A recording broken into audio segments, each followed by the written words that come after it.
दोस्तों अभी तक जो भी बंदा अभी तक क्रैश कोर्स को ज्वाइन नहीं किए हैं मेरे भाई, जल्दी से आप लोग क्रैश कोर्स को ज्वाइन कर ले और सुबह शाम दोनों टाइम हमारे साथ जुड़े रहे सिलेक्टेड क्वेश्चन के साथ।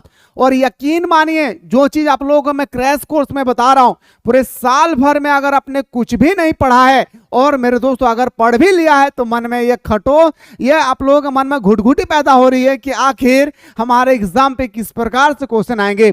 तो सारा चीज मैं आप लोगों को एक एक करके बता रहा हूं। यही 60 दिन जो बचा हुआ है, यकीन मानिए अगर आप अच्छी तरह से तैयारी करेंगे तो अभी भी आपके पास इतना समय है कि आप 60 से 70% हंस हंस के ला सकते हैं अगर साल भर में कुछ भी नहीं पढ़ा है। और अगर अच्छी तरह से पढ़ लिए हैं तो 90% फिक्स है भाई कि आप लाएंगे। याद रखिएगा मेरे दोस्तों, यहाँ पे बच्चों की तरह आप लोगों को समझाया जा रहा है और ऐसा क्वेश्चन बताया जा रहा है मेरे भाई जो आपके एग्जाम पे डायरेक्टली आने की संभावना है। तो लेट ना करें, जाएं ज्वाइन करें क्रैश कोर्स को और हमारे साथ सुबह शाम जुड़े रहें। चलिए सर बात करने वाले हैं गिरिजी, याद रखिएगा एक एक क्वेश्चन को। आज हम लोग हिंदी कोर का, बहुत सारे स्टूडेंट्स कह रहे थे सर हिंदी कोर में कुछ नहीं बता रहे। फाइनली मैं पूरा सेट लेकर आया हूं। याद रखिएगा मैं एक ऑब्जेक्टिव और सब्जेक्टिव का पूरा सेट लेकर आया हूं, पूरा 80 मार्क्स का। दिल थाम कर बैठे, एक एक करके बताने वाला हूं। पहला देखिए भाई, यह जीवन, याद रखिएगा मेरे भाई, क्या बोला यह जीवन क्या है? निरक्षर मस्ती इसका पानी, दुख दुख के दोनों तीरों से चल रहा राम मनमानी, कब फूटा गिरी के अंतर से, किस आंचल से उतरा नीचे, किस घाटी से बहकर आया, समतल में अपने को खींचे, निर्झर में गति जीवन है वह आगे बढ़ता जाता, धुन ए सिर्फ चलने की अपनी मस्ती में गाता। ये आपका छोटा सा एक स्टोरी टाइप का एक पोयम है। इसको देखकर मेरे भाई आप लोगों को 4 क्वेश्चन का आंसर लगाना है। पहला, जीवन की तुलना किससे की गई है? निर्झर से। सिंपल सा क्वेश्चन को लगाना है, 1 मार्क्स लेकर आना है ना भाई। चलिए सर दूसरा, सुख दुख के दोनों तीरों पर कौन चल रहा है? सुख और दुख के दोनों तीरों पर हमारा जीवन चल रहा है। कौन चल रहा है? हमारा जीवन चला है रे दादा। अगला क्वेश्चन, प्रस्तुत पंक्तियों के अनुसार अपनी मस्ती में कौन गाता है? तो प्रस्तुत पंक्तियों के अनुसार जो हमारे अपने मस्ती में जो गाते हैं ना वो हमारा निर्झर गाते हैं भाई। गिरी का अर्थ क्या है? आखिर आपसे पूछा गया जो हमारा गिरी है ना भाई उसका अर्थ क्या है? तो बताएंगे सर पहाड़। पहाड़ का अर्थ होती है गिरी। अरे भाई बताइए इतना सिंपल पढ़ने के बाद क्या हम लोग क्वेश्चन का आंसर नहीं कर पाएंगे? तो आप बोलेंगे इजी से कर लेंगे सर।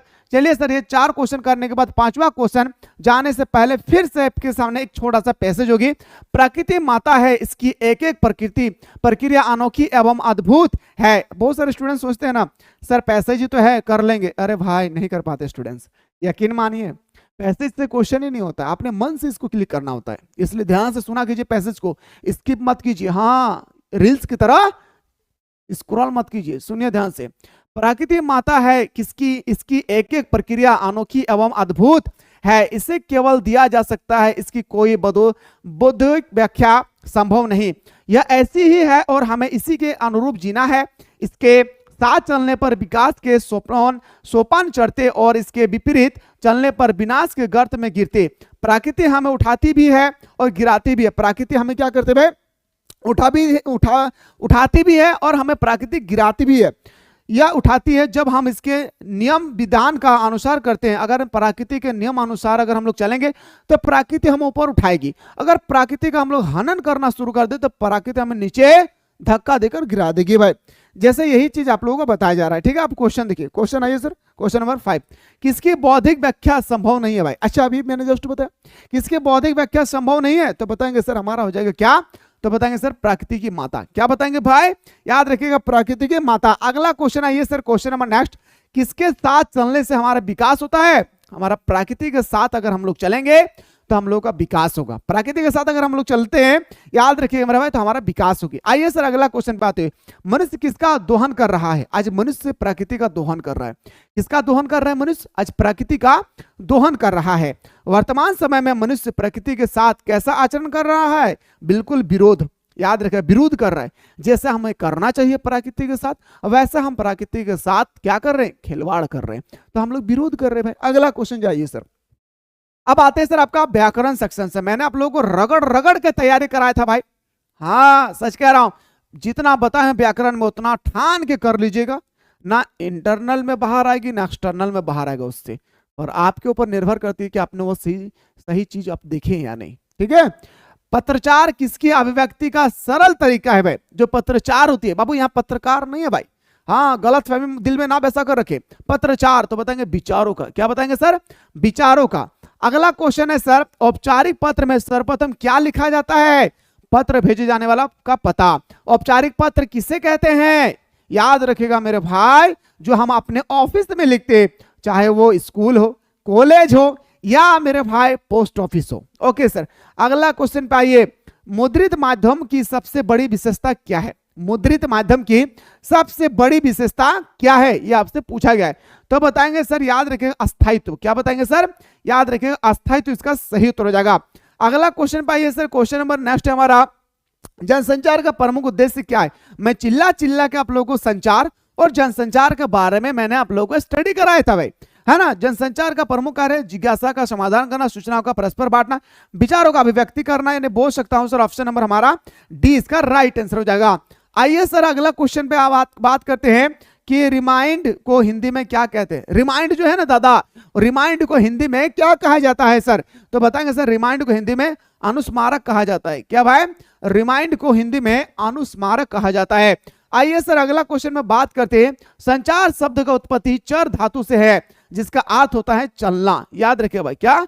चलना। ऑप्शन नंबर हमारा क्या हो जाएगी सर? ऑप्शन नंबर हमारा डी इसका राइट आंसर हो जाएगा। ओके, कोई दिक्कत नहीं, उम्मीद करते हैं समझ में आ रहा भाई। और फाइनल एग्जाम के लिए भी जुड़े रहिए, बस शेयर करना ना भूले भाई। फीचर लेकर में कितने आयाम होते हैं भाई? जो फीचर लेकर है ना भाई, जैसे कक्कार, कक्कार में कितना होता है? 6। कब, क्यों, कैसे, कहां और कौन। कब, क्यों, कैसे, कहां और कौन। कक्कार 6 कक्कार होती है भाई, याद रखिएगा। उसी तरह से फीचर लेखन में कितने आयाम होती है आपसे पूछा गया भाई। तो फीचर लेखन में आयाम होती है सर हमारा कितना?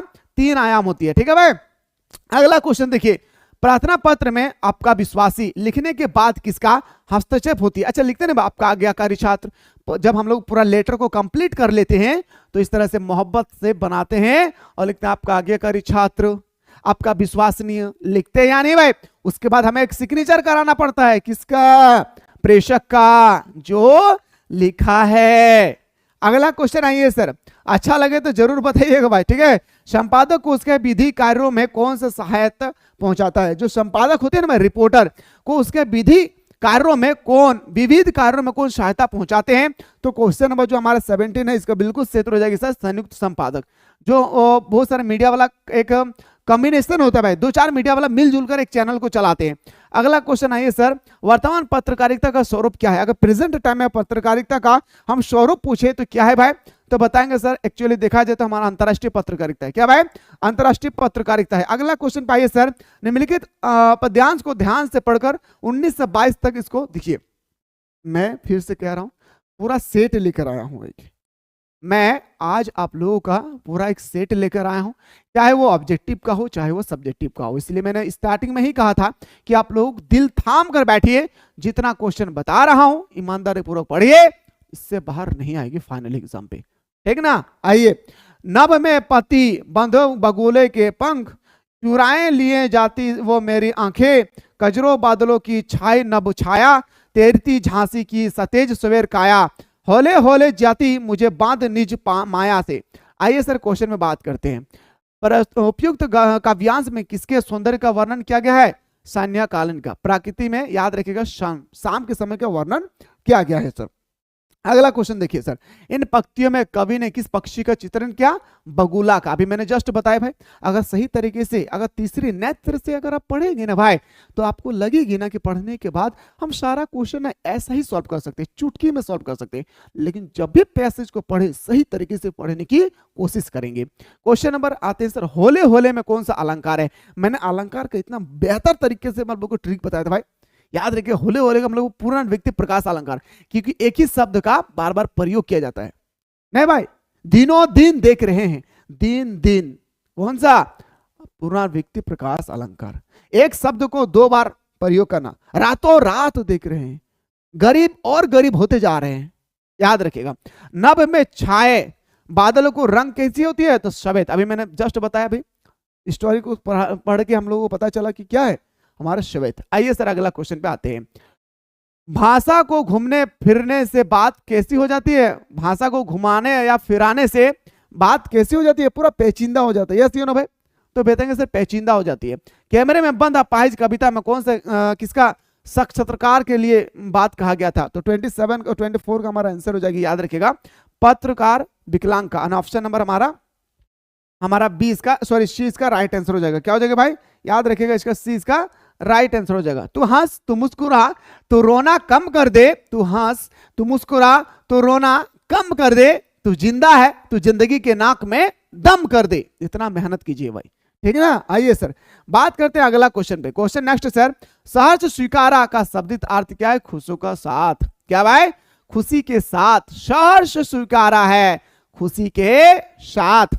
आइए सर अगला क्वेश्चन है सर, कविता सॉरी कवि कविता की तुलना किससे कर रहा है? कवि जो है कविता की तुलना किससे कर रहा है? तो बताएंगे सर, ये जो तुलना कर रही है ना, वो हमारा अपने चिड़िया से कर रही है।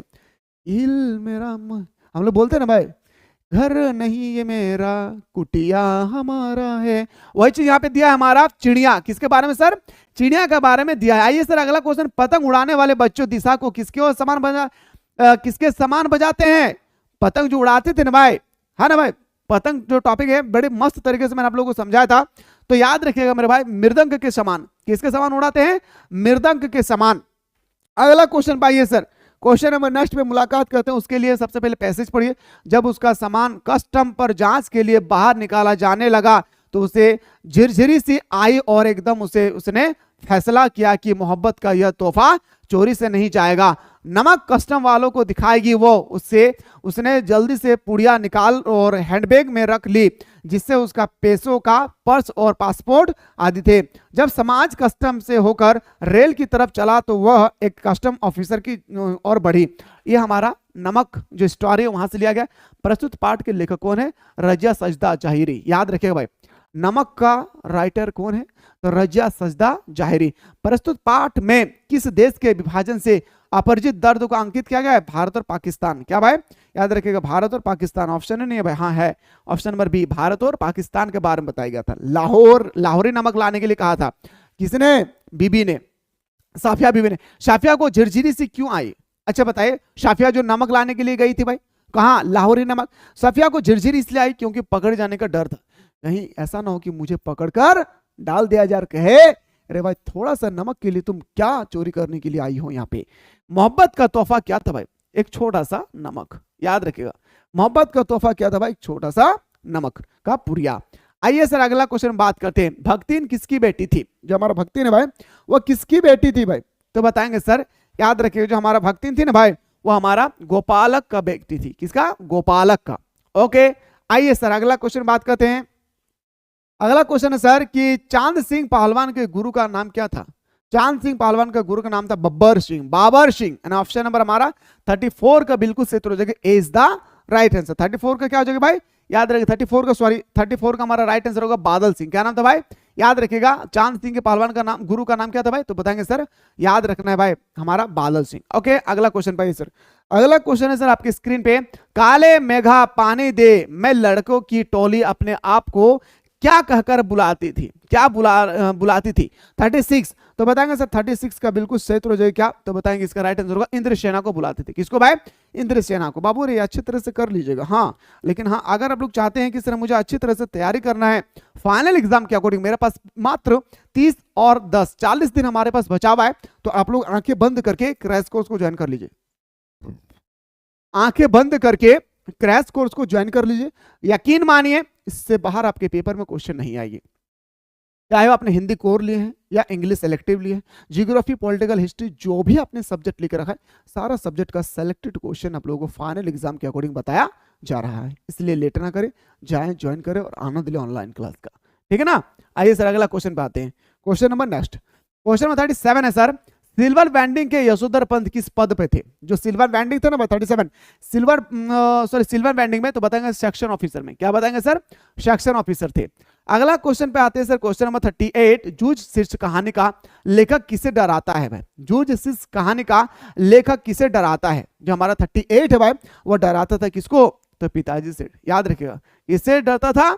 याद रखिए मेरे भाई, जूझ शीर्ष कहानी में जो हमारे लेखक थे वो डरता था अपने पिताजी से सिर्फ, बोले तेरे बाप का नहीं खाता हो रहे, लेकिन मैं अपने बाप से डरता हूं। अगला क्वेश्चन देखिए, क्वेश्चन नंबर 39, मोहनजोदाड़ो हड़प्पा से प्राप्त नर्तकी की मूर्ति किस राष्ट्रीय संग्रहालय में रखी गई है? तो याद रखिएगा मेरे भाई, जो 39 है हमारा आंसर, गलत बता रहे हैं आप लोग। 39 का हमारा राइट आंसर होगा दिल्ली संग्रहालय में रखी गई। कहां भाई?